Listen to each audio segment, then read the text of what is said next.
तो अगला चैप्टर हमारा है एमपी की नदियां या एमपी का अपवाह तंत्र या मध्य प्रदेश का अपवाह तंत्र। इस पूरे टॉपिक को मैंने दो पार्ट में डिवाइड किया है। पहले पार्ट में जितने मैप्स हैं, डायग्राम्स हैं, वो मैंने इंक्लूड किए हैं, और सेकंड वाला जो पार्ट है उसमें मैंने थ्योरी इंक्लूड की है। क्योंकि सबसे पहले इसको डायग्राम के थ्रू समझना ज़रूरी है कि ये पता होना चाहिए कि कौन सी पर्वत श्रेणी से कौन सी नदी निकल रही है, या कौन सी नदी का फ्लो किधर किधर है ना। तो ये चीज़ जब हम पहले समझ जाएंगे, उसके बाद हम थ्योरी वाले पार्ट में जो रटने वाला पार्ट रहेगा कि कहाँ से निकलती है और किनारे किनारे कौन से शहर हैं, उनमें हम जाएंगे। ठीक है। तो सबसे पहले इनमें दो चीज़ आप समझ लीजिए। दो टाइप के मैंने मैप इंक्लूड किए हैं यहाँ पे। पहला मैप आपके सामने यहाँ पे। इस मैप में समझने वाली चीज़ क्या है? इस मैप में समझने वाली जो इंपॉर्टेंट चीज़ ये है कि ये जो आपको ये क्या कहते हैं, स्काई ब्लू कलर का दिख रहा है, ये विंध्याचल पर्वत श्रेणी है। ठीक है, ये मैंने यहाँ पे लिख के रखा है, विंध्याचल श्रेणी। ये विंध्याचल श्रेणी है ऊपर की तरफ यहाँ पे। नीचे की तरफ ये जो वाली जो है, ये आपकी सतपुड़ा वाली श्रेणी है। ये ठीक है, ये सतपुड़ा श्रेणी है, ये विंध्याचल श्रेणी है। ठीक है, ये बीच में आपकी नर्मदा नदी बह रही है, ये यहाँ से अमरकंटक से निकलेगी और विंध्याचल और सतपुड़ा के बीच में बहेगी। ठीक है, ये नर्मदा नदी। और ये सतपुड़ा के नीचे यहाँ पे आपकी बहेगी है ताप्ती नदी। ठीक है, एक बार फिर से रिपीट कर रहा हूँ। ये वाली जो है, ये विंध्याचल श्रेणी है, विंध्याचल पर्वत श्रृंखला। नीचे वाली जो है, ये है आपकी सतपुड़ा पर्वत श्रृंखला। ठीक है, ये मैं क्यों बता रहा हूँ? ये मैं इसलिए बता रहा हूँ कि एग्जाम में अगर घुमा के क्वेश्चन पूछेगा तो ये पूछेगा कि कौन सी नदी कौन सी पर्वत श्रृंखला से निकलती है। तो उसके लिए आपको मैप क्लियर होना चाहिए। मैप अगर आपको क्लियर है तो आपका सवाल गलत नहीं होगा। जैसे फॉर एग्जाम्पल अगर पूछ ले कि केन नदी कौन सी पर्वत श्रृंखला से निकलती है, तो सतपुड़ा अगर आएगा तो सतपुड़ा थोड़ी लगाएंगे, सतपुड़ा तो ये नीचे की तरफ है ना। तो विंध्याचल लगाएंगे। तो आपकी ये जो होगी माही हो गई, ये चंबल हो गई, ये आपकी काली सिंध, ये पार्वती, ये सिंध नदी, फिर ये बेतवा नदी हो गई, फिर ये केन नदी हो गई, और ये टोंस नदी हो गई। ठीक है, ये वाली जो नदियां हैं ऊपर वाली, ये विंध्याचल पर्वत श्रेणी से निकलती है। ये ठीक है, ध्यान से देखिए। माही, ये चंबल, काली सिंध, पार्वती, सिंध, बेतवा, केन, टोंस, ये सारी विंध्याचल पर्वत श्रेणी से इनका उद्गम होता है। और नीचे की जितनी नदियां हैं आपकी, ये नीचे वाली कौन कौन सी, जैसे आपकी ये सोन नदी हो गई, ठीक है, और नर्मदा नदी हो गई, फिर इधर ये आ जाएगी आपकी पेंच नदी हो जाएगी, फिर एक कान्हन नदी हो जाएगी, वर्धा नदी हो जाएगी, ये वाली वर्धा नदी है, फिर आपकी वेन गंगा नदी हो जाएगी, ये आपकी ये वाली ताप्ती नदी हो जाएगी। ठीक है, तो ये वाली जो नदियां हैं इनका उद्गम सतपुड़ा श्रेणी से है। ठीक है, क्लियर है बात? नीचे वाली जो नदियां हैं इनका उद्गम है सतपुड़ा श्रेणी से, और ऊपर वाली जो नदियां हैं उनका उद्गम होगा विंध्याचल श्रेणी से। इस बार के एमपीपीएससी 2020 का जो पेपर हुआ था उसमें ये क्वेश्चन आया हुआ था। अब मुझे नदी का नाम नहीं याद है, कौन सी नदी आया था, शायद माही आया था मेरे ख्याल से, कि माही नदी का उद्गम कौन सी पर्वत श्रेणी से होता है, तो ये विंध्याचल पर्वत श्रेणी से होता है। ठीक है, ये विंध्याचल पर्वत श्रेणी से। तो विंध्याचल में भी 3 पार्ट है, वो थोड़ा और आगे जब डिस्कस करेंगे तो देखेंगे, पर्वत वाले चैप्टर में मैंने बताया हुआ है। विंध्याचल में भी 3 पार्ट है। शुरू का जो बड़ा पार्ट है विंध्याचल कहलाता है, ठीक है, फिर बीच वाला एक आपका भांडेर कहलाता है, फिर एक कैमूर कहलाता है। लेकिन ओवरऑल अगर कहा जाए तो ये पूरी जो श्रेणी है आपकी, ये आपकी विंध्याचल पर्वत श्रेणी कहलाएगी। ठीक है, ये मैंने यहाँ पे लिखा हुआ है, ये तीर के निशान से। ठीक है, और नीचे वाली जो श्रेणी है आपकी, ये सतपुड़ा पर्वत श्रेणी कहलाएगी। तो ये आपको चीज़ एकदम क्रिस्टल क्लियर होनी चाहिए दिमाग में। ठीक है, और दूसरा मैंने जो मैप इसमें इंक्लूड किया है, नीचे मैंने लगाया है ये।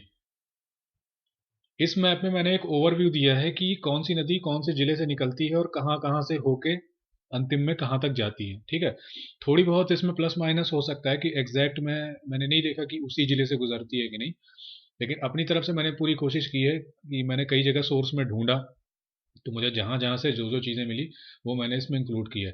ठीक है, तो ये थोड़ी मेहनत से मैंने इसको बनाया है ताकि आपको एक रास्ता क्लियर हो सके, कि अगर कोई नदी आए तो आपके दिमाग में एक इमेज बन जानी चाहिए कि हाँ ये नदी है तो इधर इधर से जाती होगी, ऐसी इमेज बन पाए आपके दिमाग में। इसलिए ये वाला मैप मैंने इसमें इंक्लूड किया है। ठीक है, तो थोड़ा सा इसका ओवरव्यू देख लेंगे, उसके बाद फिर आगे और डिटेल में नदियों को देखेंगे। पहले स्टार्ट करते हैं चंबल नदी से। ठीक है, ऊपर का पहले देख लीजिए, ये जो ब्लू कलर से मैंने बनाया ना, ये आपकी यमुना नदी है। ठीक है, ये यमुना नदी है। और जो ग्रीन कलर से आप देख रहे हैं ना, ये आपकी गंगा नदी है। ठीक है, ये है आपकी यमुना नदी, ये वाली, और ये है आपकी गंगा नदी। तो कुछ नदियां जो आपके यहाँ यमुना में मिलती हैं डायरेक्ट, है ना, कौन सी, जैसे ये चंबल नदी हो गई, ये मोटी वाली है, ये आपकी यमुना नदी में मिलेगी। ठीक है, फिर ये दूसरी आपकी ये सिंध नदी हो गई, ये सिंध नदी, फिर आपकी ये बेतवा नदी हो गई और एक केन नदी हो गई। ठीक है, ये नदियां आपकी कहाँ पे मिलेगी, यमुना में मिलेगी। और गंगा नदी में कौन सी मिलेगी, दो इंपॉर्टेंट नदियां, ये आपकी टोंस नदी हो गई, ये जो सतना से निकलती है, और ये आपकी सोन नदी हो गई जो कि अमरकंटक से निकलती है। ये दो मेन नदियां आपकी कहाँ पे मिलेगी, गंगा नदी में। मैप पे ध्यान से देखिएगा, दो चार बार मैप देखेंगे ना तो एकदम क्रिस्टल क्लियर हो जाएगी बातें, है ना। ये टोंस नदी हो गई और ये सोन नदी हो गई, ये किस में मिलेगी आपकी, ये आपकी मिलेगी गंगा नदी में। और ये जो मेन ये चार इंपॉर्टेंट आपकी नदियां हैं, कौन सी, ये ऊपर वाली है चंबल नदी है, फिर ये आपकी सिंध नदी है, ये फिर ये नीचे वाली बेतवा है और ये वाली केन है। ये चारों कहाँ पे मिलेंगी, यमुना नदी में। ठीक है, अब एक एक नदी थोड़ा सा देखते हैं, थोड़ा थोड़ा मैप देख लेते हैं उसका। ये वाली मेरा कर्सर देखिए, जहाँ पे मैं कर्सर ले जा रहा हूँ, ये आपकी चंबल नदी है। ठीक है, ये चंबल नदी इंदौर से निकलेगी, महू से। ठीक है, उसके बाद कहाँ पे जाएगी, ये उज्जैन में जाएगी। ठीक है, यहाँ पे आपका उज्जैन पड़ेगा। फिर आगे जाएगी ये रतलाम, है ना, रतलाम में जाएगी। उसके बाद थोड़ा और ऊपर जाएगी ये मंदसौर, मंदसौर से प्रवेश करेगी नीमच में, नीमच से उसके बाद ये ऊपर राजस्थान में घुस जाएगी। ठीक है, अब ये राजस्थान में इसका प्रभाव, फिर चलते चलते वापस से आएगी ये एमपी की फिर से बॉर्डर में आएगी। ये कहाँ से, श्योपुर, उसके बाद मुरैना और भिंड, श्योपुर मुरैना भिंड में यहाँ से जाएगी, यहीं पे ये बीहड़ का निर्माण करती है। ठीक है, इसी एरिया में बीहड़ का निर्माण करती। फिर ऐसे करते करते ये भिंड तक जैसे ही पहुंचेगी, ये भिंड के बाद उसके बाद सीधे निकल के आपकी ये यमुना नदी में मिल जाएगी। कहाँ पे मिलेगी, इटावा में। ठीक है, ये इटावा जगह है, वहां पे चंबल नदी यमुना नदी में मिल जाएगी। अब चंबल की सहायक नदियां देख लेते हैं। एक ये है शिप्रा नदी, बहुत इंपॉर्टेंट नदी है, बहुत फेमस नदी है। ये भी उज्जैन से ही निकलेगी, सॉरी इंदौर से निकलेगी। शिप्रा नदी भी ये इंदौर से निकलेगी, उसके बाद ये उज्जैन में जाएगी। उज्जैन में शिप्रा नदी के किनारे पे वो महाकुंभ लगता है ना, कुंभ का मेला, शिप्रा नदी के किनारे। ठीक है, उज्जैन में जाएगी, उसके बाद ये रतलाम से होते हुए, ये रतलाम से होते हुए ये मंदसौर में जाके चंबल नदी से मिल जाएगी। ठीक है, तो शिप्रा नदी कहाँ से निकलती है, आपकी इंदौर से निकलती है और जाके कहाँ पे मिल जाती है, ये आपकी चंबल नदी में मिल जाती है। ठीक है, मंदसौर के पास। एक और चंबल की सहायक नदी है आपकी काली सिंध, है ना। देखिए कंफ्यूज नहीं करिएगा, ये है काली सिंध और ये दूसरी है सिंध, ये दोनों अलग अलग हैं। काली सिंध जो है ये चंबल में मिलेगी, सिंध नदी नहीं मिलेगी चंबल में। ठीक है, तो काली सिंध को देख लेते हैं, काली सिंध का रास्ता कौन सा है। काली सिंध ये देवास से निकलेगी, है ना, ये देवास से निकलेगी काली सिंध, और उसके बाद जाएगी आपके ये शाजापुर, है ना, देवास से ऊपर जाएगी शाजापुर। उसके बाद ये घुसेगी कहाँ पर, राजगढ़ में। ठीक है, ये राजगढ़ में घुसेगी, उसके बाद सीधा राजस्थान में चली जाएगी, और राजस्थान में ही जाके ये किससे मिल जाएगी, चंबल नदी से मिल जाएगी। ठीक है, तो कौन कौन सी दो नदियां मिल गई चंबल से, एक आपकी शिप्रा मिल गई और दूसरी आपकी काली सिंध मिल गई। ठीक है, ये मैं इसलिए बता रहा हूँ क्योंकि ऐसे एग्जाम में आ जाएगा कि निम्न में से कौन सी नदी चंबल की सहायक नदी नहीं है। तो अगर आपको ऑप्शन में दे दिया मान लीजिए शिप्रा, फिर काली सिंध, फिर एक पार्वती, और एक ऑप्शन दे दिया सिंध, तो डायग्राम अगर आपके दिमाग में क्लियर है तो आप लगा देंगे कि सिंध नदी तो भाई मिलती है वहां पे यमुना से जाके, है ना, वो काली सिंध मिलती है चंबल से, इसलिए ये डायग्राम के थ्रू मैं आपको बता रहा हूँ। अगली नदी कौन सी पकड़ते हैं, पार्वती नदी। पार्वती नदी कहाँ से निकलेगी, ये आपके सीहोर से निकलेगी। ठीक है, ये सीहोर से निकलेगी पार्वती नदी, और ये ऊपर जाएगी राजगढ़ में। राजगढ़ में जाने के बाद थोड़ा सा गुना टच करेगी ये, है ना, ये गुना में टच करके फिर राजस्थान में जाएगी, और ये राजस्थान में ही जाके यहाँ पे चंबल से ऐसा मिल जाएगी। ठीक है, चंबल से काली सिंध, पार्वती और शिप्रा, ये तीनों किससे मिल गई, चंबल से। एक और नदी है छोटी सी, ये जो हरे कलर का आपको दिख रहा है ना, ये हरे कलर का नाम मैंने नहीं लिखा, ये सीप नदी है। कौन सी नदी है, सीप नदी। ये सीप नदी श्योपुर से ही निकलती है, और ये श्योपुर से ही निकल के जाके यहाँ पे चंबल नदी में मिल जाती है, सीप नदी। फिर एक नदी है ये कुनो नदी है, फिर एक ये नदी है कुवारी, कुनो और कुवारी। ठीक है, तो ये कुनो और कुवारी, ये कहाँ पे, ये जो शिवपुरी पड़ेगा ना आपका, ये शिवपुरी से निकल के कहाँ पे चली जाएगी आपकी, ये चंबल नदी में मिल जाएगी, कुनो और कुवारी, ये दोनों नदी। ठीक है, कुनो और कुवारी। उसके बाद ये नदी देख लेते हैं आपकी सिंध नदी, ये वाली, ये जो डॉट दिख रहा है ना, ये रेड कलर का, ये सिंध नदी, ये कहाँ से निकलेगी, ये विदिशा से निकलेगी, यहाँ से विदिशा से निकलते हुए कहाँ जाएगी, ये गुना और ये अशोकनगर, ये आपका अशोकनगर है, ये आपका गुना है। तो गुना और अशोकनगर के बीच से जाते हुए और ऊपर जाएगी शिवपुरी में, ये शिवपुरी में प्रवेश किया इसने। उसके बाद और आगे जाएगी दतिया में घुसेगी, ये दतिया, दतिया के बाद किस में जाएगी, ये भिंड में जाएगी।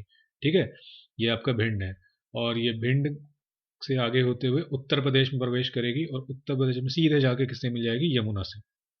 ठीक है, ये भी यमुना में इटावा में ही मिलती है। जहां चंबल मिलती है ना, चंबल से थोड़ा नीचे, इटावा में जहाँ चंबल नदी मिलती है यमुना नदी से, उससे थोड़ा सा नीचे जब आएंगे इटावा में ही, तो वहीं पे आपकी सिंध नदी मिल जाएगी, है ना।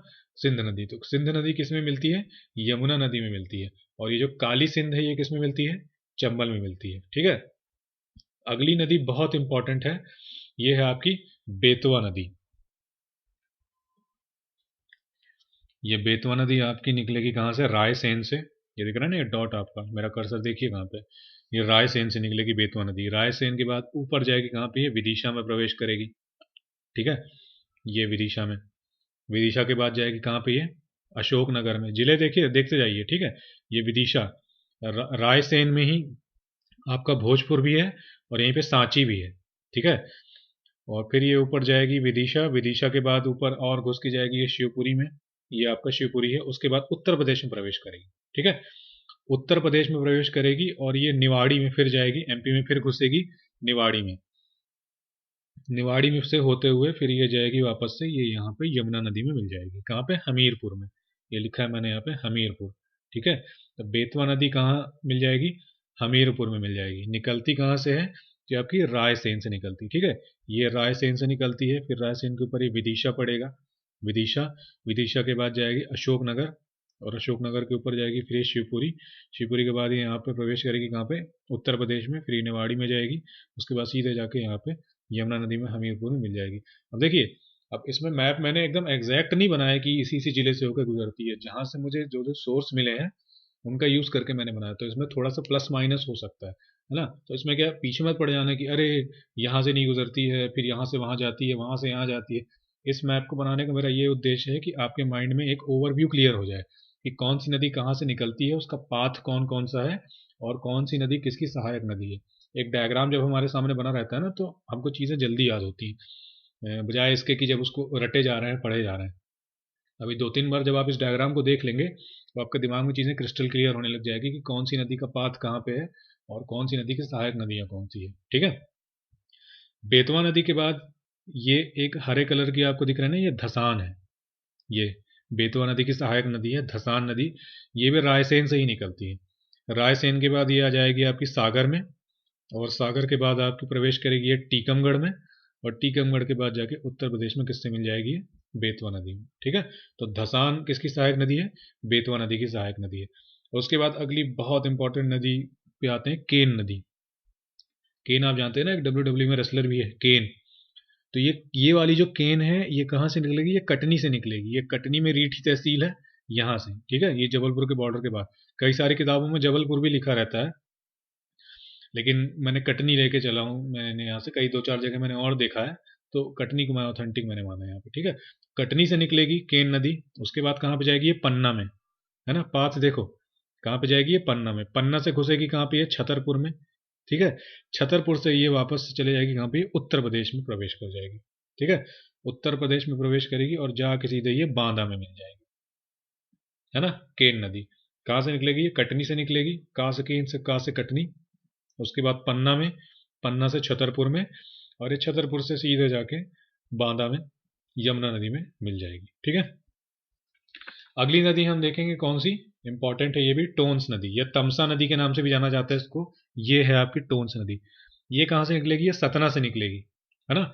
ये सतना से निकलेगी, उसके बाद प्रवेश करेगी कहाँ पे, ये रीवा में घुसेगी। ठीक है, रीवा में, और रीवा में ही टोन्स नदी में नदियाँ मिलेगी आपकी। ये कौन सी नदी है, नाम उसका शायद बिछिया नदी है, और और कौन सी है, नाम नहीं याद आ रहा है, एक बिछिया ही नाम याद आ रहा है कि केवटी है शायद करके कोई, आगे मैंने लिखा हुआ है, नाम अभी याद नहीं रहा, बिछिया बस नाम याद आ रहा। तो ये सहायक नदी है, जो हरे कलर का मैंने बनाया ना यहाँ पे, ये जगह नहीं थी इसलिए मैंने यहाँ पे नाम नहीं लिख पाया, लेकिन दिखाने के लिए, डिपिक्ट करने के लिए छोटा सा यहाँ पे हरे कलर का बना दिया। ठीक है, ये तो ये आपकी टोन्स नदी है, यहाँ सतना से निकलेगी, उसके बाद रीवा में जाएगी। रीवा में इससे ये बिछिया नदी मिलेगी, सहायक नदी। फिर ये प्रवेश करेगी कहाँ पे, उत्तर प्रदेश में, और जाके ये मिल जाएगी गंगा नदी में। ठीक है, ये यहाँ पे गंगा नदी में मिलेगी। टोन्स नदी कहाँ से निकलती है, सतना से। सतना से जाएगी रीवा में, रीवा से उत्तर प्रदेश में प्रवेश करके ये कहाँ पे चली जाएगी आपकी, ये गंगा नदी में मिल जाएगी। उसके बाद अगली नदी है आपकी सोन नदी। ठीक है, ये सोन नदी कहाँ से निकलेगी? अनूपपुर में, अनूपपुर से निकलेगी, अमरकंटक में अनूपपुर। उसके बाद ये घुसेगी कहाँ पे? शहडोल में। शहडोल से फिर आएगी ये उमरिया और सतना के बॉर्डर में ऐसे घुसते हुए, फिर ये घुसेगी कहाँ पे? ये सीधी में, है ना, ये आपका सीधी है। फिर सीधी और रीवा का बॉर्डर बनाते हुए ऐसे सीधी और रीवा के बीच से, देखिए एकदम एग्जैक्ट नहीं है, मुझे जहां से जो मिला वो मैंने इंक्लूड किया है कि आपको ऊपर ऊपर का एक पाथ पता चल जाए सोन नदी का। ठीक है, इतना डीप में आता भी नहीं है। फिर हाँ, तो क्या बता रहा था मैं? सीधी, सीधी से फिर जाएगी यहाँ कहाँ पे? आपकी ये सिंगरौली में।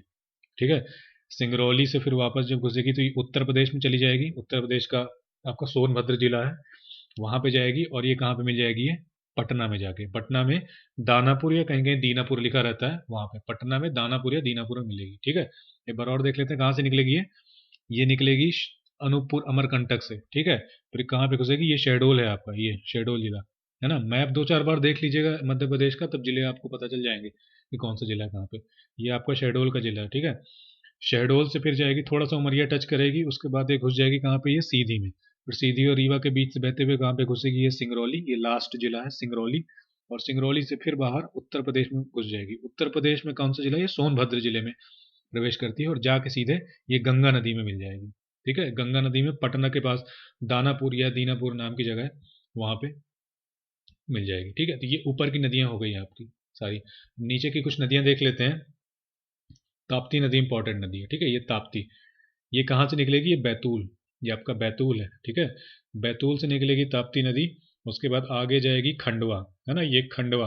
तो यहाँ से क्या करती है? मध्य प्रदेश और महाराष्ट्र की सीमा बनाती है। तो ये क्वेश्चन अगर आपके सामने आ जाए कि मध्य प्रदेश और महाराष्ट्र की सीमा कौन सी नदी बनाती है, तो कौन सी? ताप्ती नदी बनाती है ना, मध्य प्रदेश और महाराष्ट्र की सीमा बनाती है।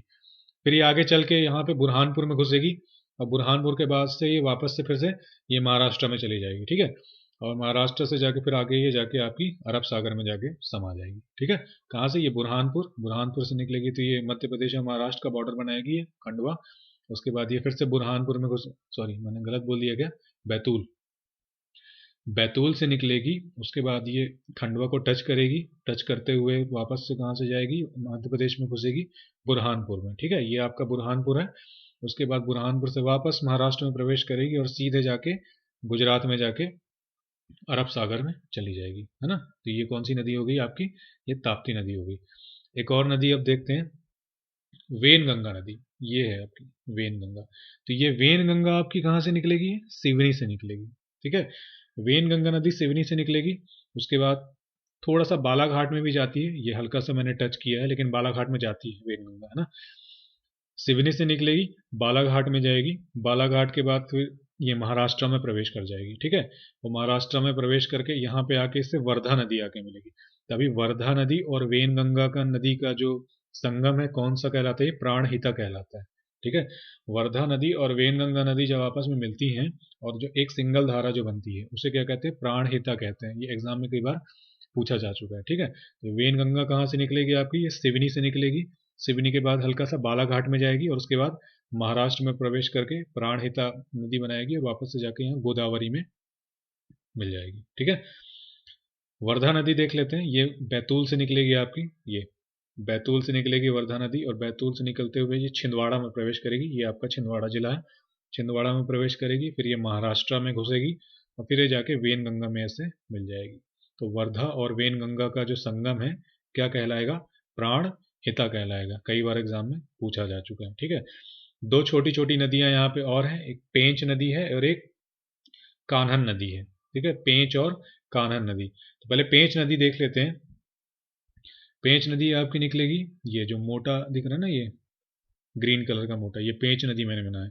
तो पेंच नदी आपकी ये छिंदवाड़ा से निकलती है। कहाँ से निकलती है? छिंदवाड़ा, छिंदवाड़ा से निकलेगी पेंच नदी। उसके बाद सिवनी में जाएगी, ये सिवनी, हल्का सा सिवनी में प्रवेश करेगी। उसके बाद महाराष्ट्र में आ जाएगी। ठीक है, महाराष्ट्र में आके आपकी वेन गंगा से मिल जाएगी, है ना, पेंच नदी।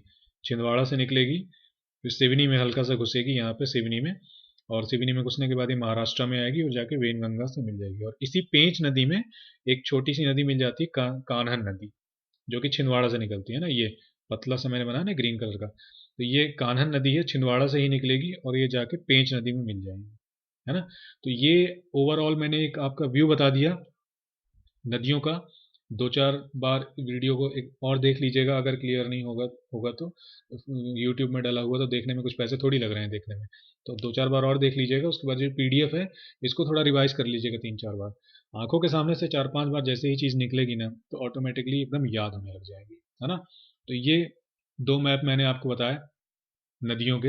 अब थोड़ा सा इसमें थ्योरी वाला पार्ट एक देख लेते हैं। ये मैंने यहाँ पे बनाया है मध्य प्रदेश में अपवाह तंत्र। देखिए मध्य प्रदेश में अपवाह तंत्र की अगर बात की जाए, अगर एग्जाम में है तो कुल कितने अपवाह तंत्र हैं आपके? 6 अपवाह तंत्र हैं। कौन कौन से? पहले नंबर का आपका ये गंगा अपवाह तंत्र, या गंगा यमुना अपवाह तंत्र भी कहते हैं इसको। दूसरा आपका नर्मदा तंत्र, तीसरा ताप्ती तंत्र, चौथा गोदावरी, पांचवा माही और महानदी तंत्र। देखिए तंत्र का क्या मतलब होता है कि ये और उसकी सहायक नदियां, है ना। गंगा अपवाह तंत्र का ये मतलब होता है कि गंगा नदी और उसकी सहायक नदियां मिलके जो एक एरिया बनाती हैं उसको अपवाह तंत्र कहते हैं, है ना। नर्मदा अपवाह तंत्र का मतलब है कि नर्मदा नदी और उसकी सहायक नदियां जो एक टोटल एरिया बनाती हैं उसको बोलते हैं नर्मदा तंत्र। ऐसे ही ताप्ती, गोदावरी, माही और महानदी तंत्र। तो पहला इंपॉर्टेंट क्वेश्चन इसमें क्या है कि कुल कितने अपवाह तंत्र हैं मध्य प्रदेश में? तो 6 अपवाह तंत्र हैं। नंबर एक ये हो गया। नंबर दो, मध्य प्रदेश का सबसे बड़ा अपवाह तंत्र कौन सा है? तो ये गंगा अपवाह तंत्र या गंगा यमुना अपवाह तंत्र, ठीक है। मध्य प्रदेश का दूसरा सबसे बड़ा अपवाह तंत्र नर्मदा तंत्र, ये नर्मदा वाला, ठीक है। मध्य प्रदेश का सबसे छोटा अपवाह तंत्र महानदी तंत्र, ठीक है। इससे क्वेश्चन ये बनेगा। और क्या क्वेश्चन बन सकता है? जैसे अगर एग्जाम में आ गया कि चंबल नदी कौन से अपवाह तंत्र का भाग है, ठीक है। तो देखिए गंगा अपवाह तंत्र में 3 उपतंत्र पाए जाते हैं। 3 उपतंत्र कौन से? एक यमुना उपतंत्र, और एक टोन्स उपतंत्र, और एक सोन नदी का उपतंत्र, ठीक है। यमुना नदी का उपतंत्र, टोन्स नदी का उपतंत्र और सोन नदी का उपतंत्र। तो अगर एग्जाम में ऐसा आ जाए कि मान लीजिए चंबल नदी कौन से अपवाह तंत्र का उदाहरण उदाहरण है, और अगर गंगा अपवाह तंत्र आएगा तो आप बोलेंगे तो गंगा नदी में तो मिलती ही नहीं है चंबल नदी, लेकिन चंबल नदी जाके मिलती है यमुना में, और यमुना नदी अल्टीमेटली कहाँ पे जाके मिलती है? गंगा में, है ना। इसलिए यमुना उपतंत्र जो है वो गंगा अपवाह तंत्र का ही भाग है। तो अगर एग्जाम में आ जाए कि चंबल किस अपवाह तंत्र का भाग है और गंगा आपको दिखे तो गंगा में लगाना, ठीक है। वैसे ही सिंध पूछ ले, बेतवा पूछ ले, धसान पूछ ले, केन पूछ ले, है ना। तो मेनली तो ये यमुना उपतंत्र का भाग है, उपतंत्र है यमुना। लेकिन अगर यमुना आपको ना दिखे और गंगा दिख जाए तो गंगा में लगा के आना, क्योंकि ये यमुना उपतंत्र अल्टीमेटली गंगा अपवाह तंत्र का ही भाग है, ठीक है। वैसे ही बीहड़, ओदा और महाना ये टोन्स उपतंत्र का भाग है, क्योंकि ये टोन्स की सहायक नदियां हैं।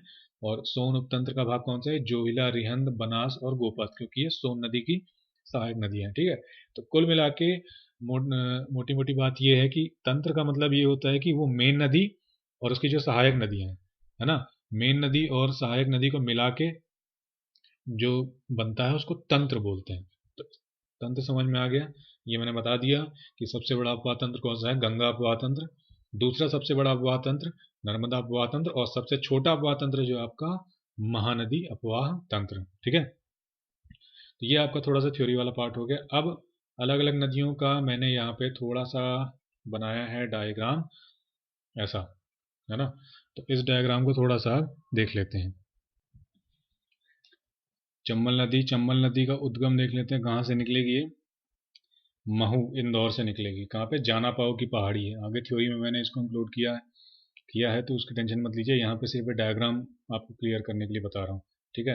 ये चंबल नदी का पाथ है रेड कलर से। तो महू इंदौर से निकलेगी जाना पाओ की पहाड़ी से, और सीधे ये जाते हुए कहाँ पे मिल जाएगी आपकी? यमुना नदी से मिल जाएगी। कहाँ पे? इटावा में, ठीक है। अब इसकी सहायक नदियाँ देख लेते हैं। एक शिप्रा नदी है, ये शिप्रा नदी इंदौर से निकलती है काकरी बर्डी की पहाड़ी से। इंदौर में काकरी बर्डी की पहाड़ी से शिप्रा नदी निकलती है और जाके कहाँ पे मिल जाती है? ये चंबल नदी में, ठीक है। दूसरी सहायक नदी देखेंगे तो ये काली सिंध है। चंबल नदी की सहायक नदी काली सिंध कहाँ से निकलती है? देवास में बागली गांव से निकलती है, ठीक है। देवास में बागली गांव से निकलेगी और जाके कहाँ पे मिल जाएगी? ये चंबल नदी में। तीसरी सहायक नदी पार्वती नदी चंबल की, कहाँ से निकलती है पार्वती? तो पार्वती अपनी निकलती है आष्टा सीहोर से, ठीक है। सीहोर में आष्टा है, वहां से निकलेगी पार्वती नदी और जाके कहाँ पे मिल जाएगी सीधा? ये चंबल नदी में। और एक नदी है सीप नदी, मैंने बताया था आपको, सीप नदी श्योपुर से निकलती है और जाके कहाँ पे मिल जाएगी? ये चंबल में। और एक है कुनो नदी जो शिवपुरी के पठार मतलब शिवपुरी से निकलती है, कुनो नदी, और ये भी कहाँ पे मिल जाएगी? जाके चंबल से, ठीक है। तो ये सहायक नदी याद रखेंगे। महू इंदौर से निकलेगी चंबल, फिर यहाँ से शिप्रा मिलेगी, फिर काली सिंध मिलेगी, फिर पार्वती मिलेगी, फिर एक सीप और ये कुनो नदी मिलेगी। ठीक है, दो और नदियां हैं, एक शिवना नदी है जो मंदसौर की है, ये भी चंबल की सहायक नदी है, और एक ये राजस्थान से आती है बनास नदी। ठीक है, ये बनास नदी है। तो ये बनास नदी और शिवना नदी ये इस साइड है, और ये एमपी वाली कौन सी हो जाएंगी, ये शिप्रा नदी, काली सिंध, पार्वती, सीप, कुनो नदी, और हाँ बस इतनी है। ठीक है, तो ये सहायक नदियाँ हैं। उसके बाद बांध देख लेते हैं, इंपॉर्टेंट है। बांध वाले चैप्टर में मैंने आपको बताया चंबल नदी पे गांधी सागर बांध आपका आएगा, कहाँ पे, ये मंदसौर पड़ेगा आपका। ठीक है, तो मंदसौर में गांधी सागर बांध आपका आएगा। फिर आगे जैसे ही राजस्थान में प्रवेश करेगी तो पहला बांध आपका कहाँ पे आएगा, ये राणा प्रताप सागर आएगा। ठीक है, चित्तौड़गढ़ में ये राणा प्रताप सागर। थोड़ा सा और आगे जाएंगे तो कोटा के पास पड़ेगा आपका ये चूलिया जलप्रपात, है ना। ये चूलिया जलप्रपात आपका कोटा के पास पड़ेगा, 18 मीटर ऊंचा है। थोड़ा और जाएंगे तो ये यहाँ पे जवाहर सागर बांध बना है। ठीक है, जवाहर सागर बांध। और आगे जाएंगे तो ये कोटा बैराज बना है, मतलब ये छोटा सा, बहुत छोटा सा बांध है कोटा बैराज। मतलब बिजली बिजली नहीं बनती यहाँ से, बाकी ये तीन से बिजली बनती है, जवाहर सागर, राणा प्रताप सागर और गांधी सागर, इन तीनों से बिजली बनती है ना। कोटा बैराज एक छोटा सा अवरोधक बांध है। और आगे जाएंगे तो यहाँ पे आपका ये चंबल घड़ियाल केंद्र है। ठीक है, ये जो चंबल के जिले हैं, भिंड हो गया, मुरैना हो गया, ठीक है ना, ये वाले एरियाज में आ जाएंगे तो ये आपका चंबल घड़ियाल केंद्र है, अभयारण्य है, जहाँ पे घड़ियालों का संरक्षण किया जाता है ना। फिर आगे जाके कहाँ पे मिल जाएगी, ये यमुना नदी से, है ना। इसकी थ्योरी मैंने आगे लिखी है, ये डायग्राम से आपको क्लियर करने के लिए मैंने बताया। तो ये चंबल नदी होगी। दूसरी नदी है आपकी ये बेतवा नदी। थोड़ा सा छोटा कर लेता हूँ इसको, 120 कर लेता हूँ, 120।